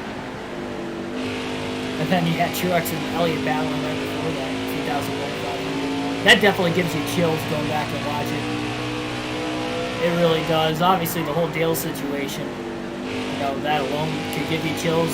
But just, you know, even to set that part aside, how happy Darrell Waltrip was for his brother Michael. I mean, that alone just sets chills down your spine when you go back and watch it. And for happy/sad memories, but if you leave out the sad, it's still just looking at the race win of itself. Incredible moment between 2 brothers. And on national television. Austin Cindric, last lap, was able to pass Tommy Joe Martins for the lead, and he's starting to drive away again. Martins better get back down to the bottom if he's going to want a chance. 2016 Sonoma, but I was there. Hey, that counts, especially. I mean, that's what's hard for me to decipher. It's going to be either a Blaney finish for me, or it's going to be... Car high, careful there. It's going to be one of Blaney's finishes where he won, You're clear. or it's going to be a race I had attended, Car high, careful there. or 2018 Chicago because it was that freaking good. Schneider was trying to hold off Cindric as much as he could, but he had to let him go before Martins got around him. Really hoping Cindric can get away. He barely held him up. And how about Noah Gragson in 3rd place having a quiet-looking day? I've seen him a couple times throughout the day, right around 5th or 6th, but he's up to 3rd. Jeff Green is in 4th. What a run for the 3018 team. He's back to 5th. Martin's still trying to get that outside to work. He better move down to the bottom if he's going to want a chance to get back around Cindric to the end of this race. Schneider going another lap down means he's only 1 lap short on fuel now to the end. That could be savable considering we're on a short track. It's less than a mile of fuel he's got to save in the final just less than 25 laps to go now. So that is possible. He's still about 16 seconds ahead of Joe Nemechek for position. He's only about 4.5 seconds behind Landon Castle in 27th as well. Schneider could actually get a top 25 today, which I don't think any of us really thought that was doable. Especially considering we are 7 laps down. It is. Only have 3 cautions per incident. That has definitely helped him out. And live traffic is going to be the big difference maker of whether Martins can catch back to Cindric or maybe Gragson could get in the mix. And Gragson definitely closing on Martins. He might be closing on Cindric as well. Gragson trying to get his 2nd win of the year. Remember, he's last of everybody with the win in the point standings this year. So if we get more than 12 different winners, he would be the first guy out right now. Schneider might actually get surpassed by Gragson considering how bad he's ran. You know, the next couple races are likely going to be rougher than 99 as well. It's just a waiting game. We're just going to have to wait and see. Actually, 07 500. Yeah, but, I mean, definitely. 2016 500 was really good, too. Between Hamlin and Truex. That whole race was solid. Just like the 07 500. Those are definitely my 2 favorite days on 500.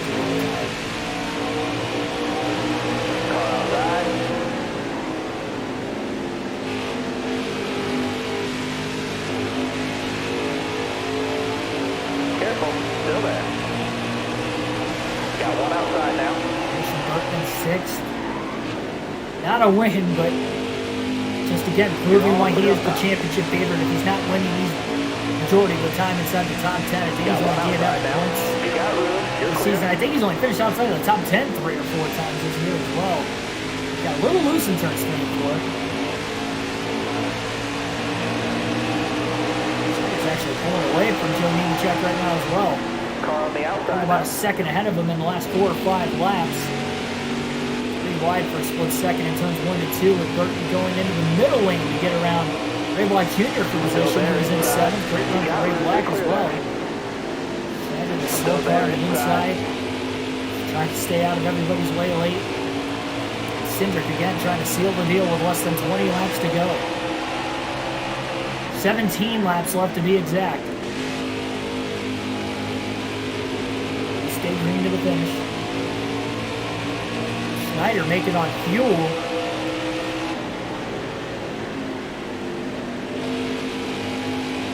He'll sputter it around the last lap of the race if he has to, but he might lose a couple more spots in doing that.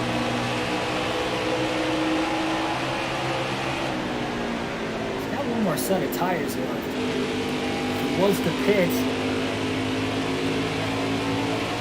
he could get another caution. If we go to overtime, he's definitely going to have to pit. He definitely won't make it for that. Caution before that, it's more doable.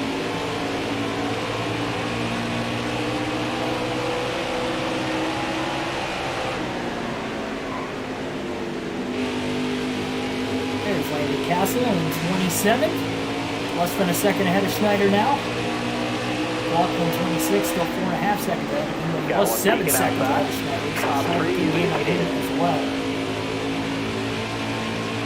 Going to alternate through the different camera angles one final time over the next 8 laps. That was Schneider's fastest lap of the race that last time with a 24.928. Castle's holding up Harrison Burton and Ray Black Jr. in the outside groove. Schneider might get around both of those guys again. Oh, Mike.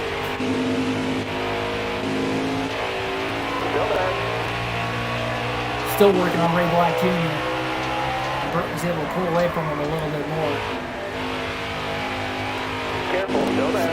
Still leads. Landon Castle. The middle, 3 wide. Schneider got loose off turn 2, just trying to keep it off of Landon.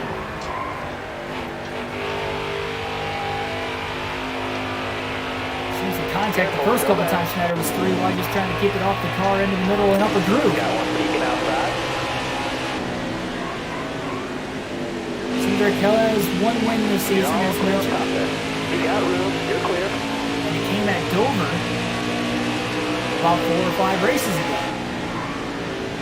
Another one of those guys starting to heat up as he's going to try to go for back-to-back championships in the NASCAR Xfinity Series. Remember, he won the championship back in 2020.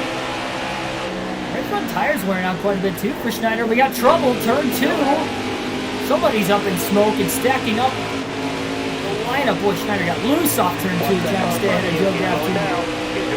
Whoever that is trying to get down to the bottom and is costing Harrison Burton so much time. Chase Briscoe in the 98. Heavy damage to the front of Briscoe's car. It looks like he had gotten into the back of somebody.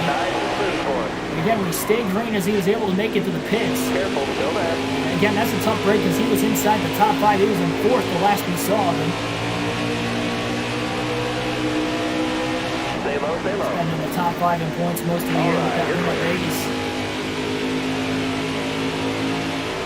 Still trying to hang on.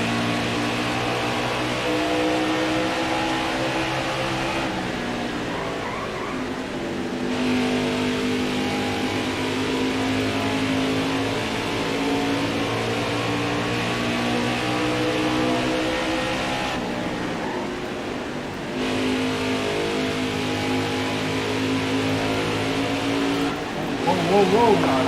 Careful. Schneider just about lost it off turn 4 again. He's just trying to make it on these extremely old tires to the end. His tires have not been this old at all this entire race.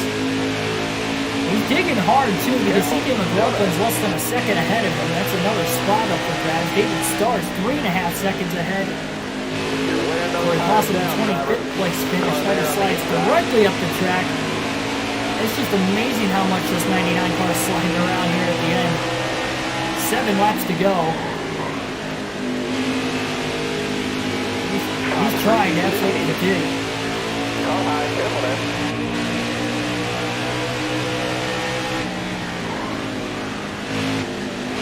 That could be a spot on Chase Briscoe as well. Assuming Briscoe doesn't get back on the track. 3 wide off turn 4, car to the inside and the outside of Schneider. Around the lead lap car in 11th. got Schneider room. passes Clear that. McLaughlin for Easy on 26. those tires, driver. 2 seconds now behind start for 25th, and a shift cycle ahead of Briscoe at some point here in the next couple laps. Move him up to 25th that way, so maybe 24th if it stays clean. 5 to go, 5 to go. 5 laps to go here in Iowa. 4 to go now at the line this time for Austin Cindric. Cindric hoping it stays clean to the end and hoping the lap traffic stays out of his way so he can get his second win of the season. He'll be only the second driver to win multiple races this year, joining Harrison Burton, who's got 4. Your tires are getting pretty bad.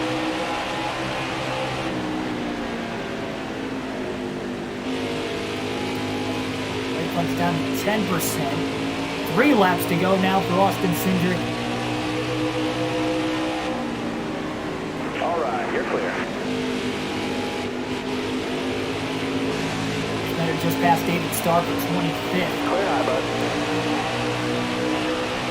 Still has not yet cycled ahead of Chase Briscoe. I wonder if Briscoe made it back out on the racetrack. I don't think he did. Problem, Schneider was 7 laps behind Briscoe when Briscoe had the problem. I don't know if there were 7 laps left in the race for him to cycle ahead of Briscoe. There's only 2 laps to go now for Austin Cindric. Lap and a half, really. 2 to go, driver. Schneider's only going to be able to pass Briscoe one more time. Alex LeBay's in 24th, about a second and a half ahead of Schneider. Schneider's going to be short on fuel. White flag is in the air, though. 1 lap to go for Austin Cindric to try and hang on as he's just coming off turn 2. And Schneider is just sputtering on fuel coming to the line. But he's still got 1 more lap to go. 1 more to go. Trying to make it on well, he's definitely on fumes. He's sputtering. He's literally out of gas. And David Starr is the next driver. He's got a battle for position in 26th. Hold your line, got 1 outside. Oh, Briscoe did get back on the track. He's in 15th, so that's why Schneider never cycled ahead of him. Schneider up the track into the side of the 47. Starr gets around him. McLaughlin trying to get around him for position. He rubs him out of the way.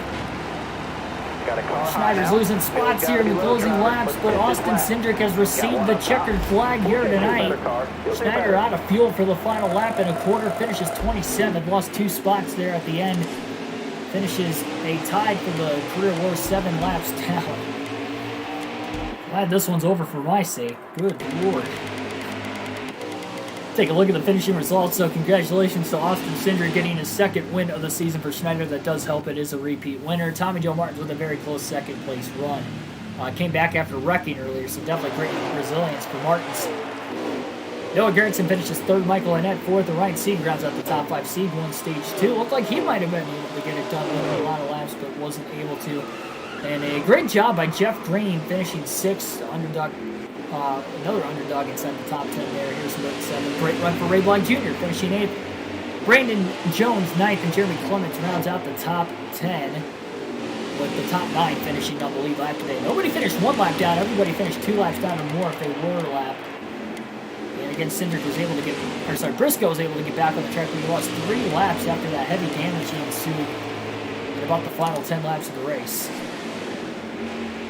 As for us, there's the money gain, 43,180, not much. And we are still 11th in points, so we never dropped back any spots in points today, but you look at Gregson being last in points behind us, now only by 22. And, yeah, again, we've had 10 different winners. 10 different winners on the season. Harrison Burton still leading the regular season point standings. Already 22 playoff points, trying to go for that other 15. Let me see who led the most laps today. See, you got the fastest lap, 23.330.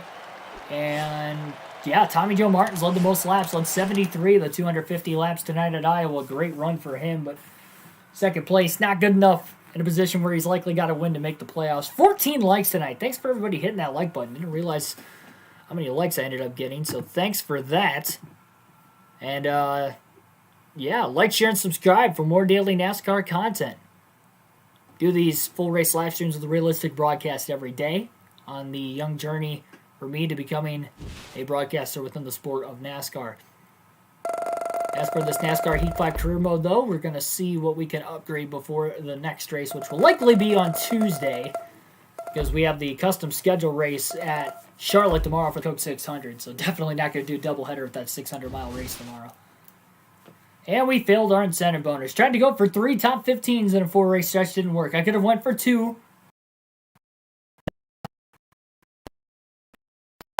And I don't think I would have gotten that either. Unless I could have miraculously got one at Pocono and Chicagoland. Brandon Jones tweets at us, hey, don't worry about your last race. Everybody has them. Just pick yourself back up out there. Yeah, we'll try. This is dropping our average finish down quite a bit. And dropping us in the points again. We didn't lose any spots in points, but we definitely lost more. We're almost last. 2 top 10s in 3 races. I really don't think that's going to happen. Chicagoland, Pocono. I think we can get 2 top 15s. We'll go for 2 top 15s. Really don't want to fail that next incentive bonus, but we might do it. I mean, we're still going to struggle these next few races. And then we'll get out of the hole once we get to Kentucky. But for right now, we are struggling mightily. Still saving up for that next car in the garage. These bad finishes are only making it to where we have more races to try and get that short track chassis. But we need to get that short track chassis before the playoffs start. Might get it before the next Iowa race, but no guarantee there. We will go back to the Speedway chassis for the next race, so we will have an 85, an 85, and an 80 for our Chicagoland race car. So a lot better when we had the 79, 79, and 76 in tonight's race because of the mismatch penalty. We had to use our road course chassis on the short track at Iowa, and we finished 27th. So, that's back-to-back bad finishes for us. We have finished 28th at Michigan, 27th at Iowa in the last 2 races after finishing 4th straight in the top 10 before that. So 2 finishes outside the top 25. Definitely not good for us. But again, like, share, and subscribe for more daily NASCAR content. Help me out on my young journey to the top rank of NASCAR to hopefully become a broadcaster later on down the road. That is the end goal with this YouTube channel. Tune in tomorrow at 5 p.m. Eastern Standard Time for the NASCAR Fantasy Podcast. We'll review everything that happened in yesterday's race for the Cup race, everything that happened in today's race. Tomorrow, everything that happened in the Cup Series race today at Richmond. We'll talk all things fantasy, updated power rankings. That'll be a lot of fun, an hour talk, and that will lead us up to the drop of the green flag for a Cup Series race for the custom schedule mode for the Coke 600. Thanks, everybody. See you tomorrow at 5.